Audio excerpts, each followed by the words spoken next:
Hi, I'll give you the updates available to Azure Container Apps that were announced during the Microsoft Ignite conference that were held in November 2025.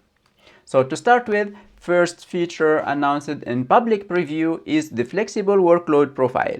This will take advantage of the two existing profiles combined together, which are the consumption profile and the dedicated profile. So as the consumption profile, you will be billed by the usage of your container apps. So you will be billed by the CPU and memory usage. And as the workload profile, you will be able to create workload profiles with different sizes. So you choose the size you want, and then you are billed only by the usage of your container apps, not the usage of the virtual machines. Second feature announced for container apps is the premium ingress that is now available as generally available is GA for Azure Container Apps. So GA means that you can use it for production systems. So we know that already Azure Container Apps manages itself the ingress traffic. It uses Envoy behind the scenes to manage that, and it creates like an Envoy deployment, where here you can scale it between 2 to 10 instances, and it's Azure Container Apps will scale that for you. But you are limited to 10 instances. If your applications requires more than just 10 instances, because you have high demanding applications that requires lots of network throughput, then premium ingress option would be really useful right here.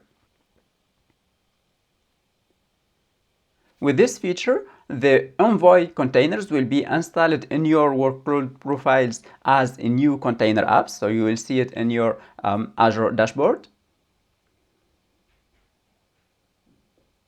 And as a result of that, you will be billed for the usage of those container apps.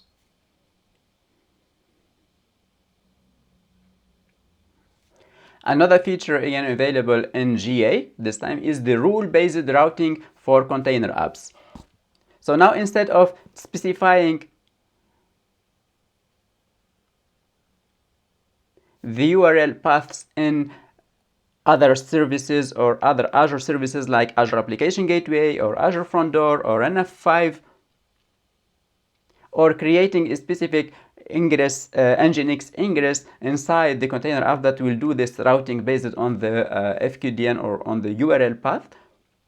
Now this feature is available natively within Azure Container Apps, so you can specify a YAML file that looks like this one here on the screen, where you say /app go to my application number 1 and /app2 go to my container app number 2, for example.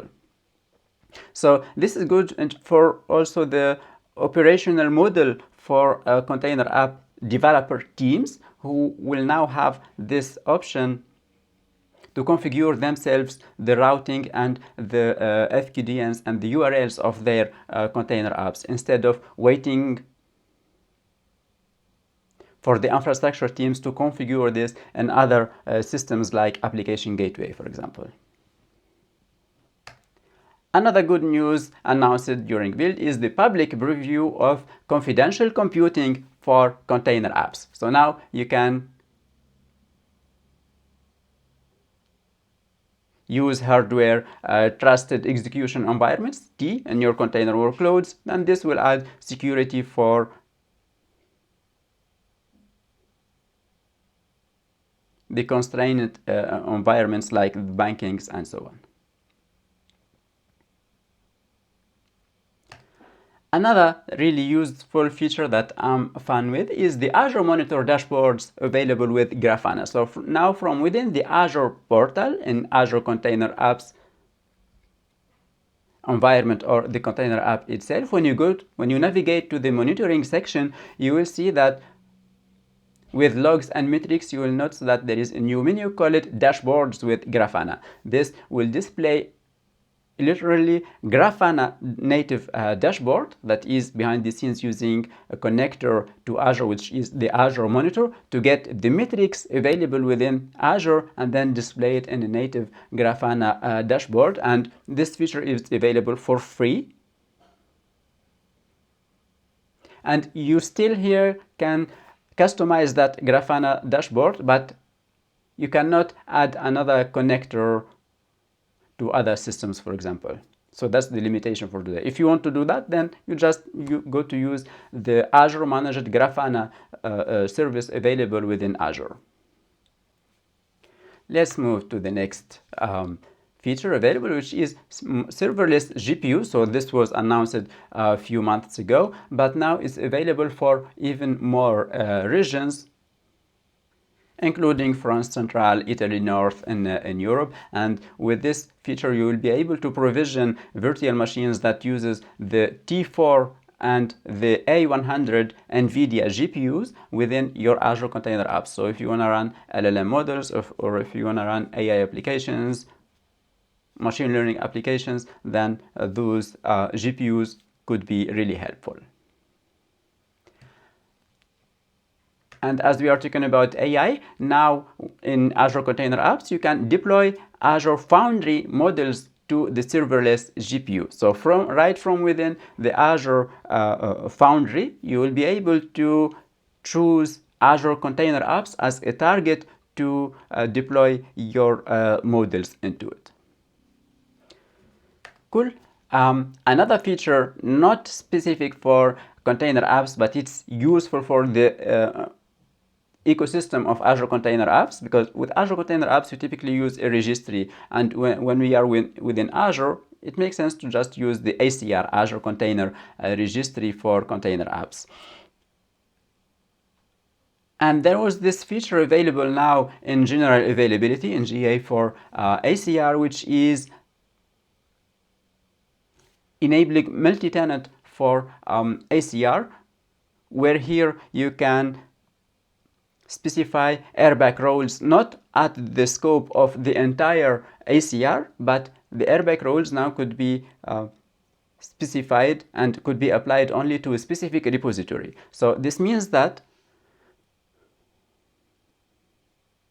each team within the ACR could have access to only its own repository. So team A would have access to the ACR/team A images, and team B would have only access to its own images and cannot see the other images from the other teams. So this makes it easier to have one ACR within the organization where multiple teams have access to it, and each team will have only access to its own images. So this feature is available with ABAC, which is attribute-based access control, that will define actually conditions for which identity have access to which resource. This enables multiple applications or multiple teams to have different access points to the same ACR. Another feature also that will enhance the ecosystem of Azure Container Apps is the NAT gateway, available with standard v2 and supports zone redundancy. So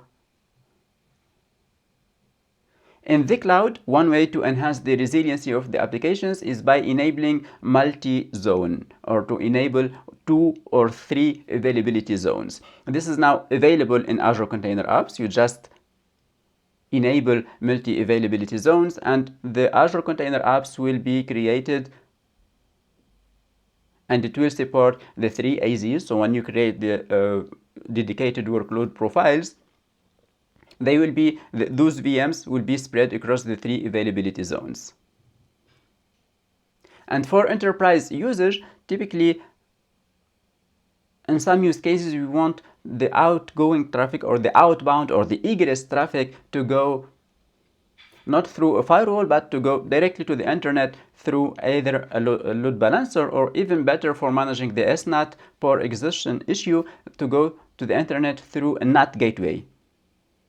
Previously, NAT gateway was a zonal resource, so it will be dedicated only to one zone. But now, NAT gateway with this v2 will be could be enabled for multi-regions. So you can just pick an option, and then it will be available within the 3 availability zones. So you have now your container apps available in 3 availability zones, and also the NAT gateway available within the 3 availability zones.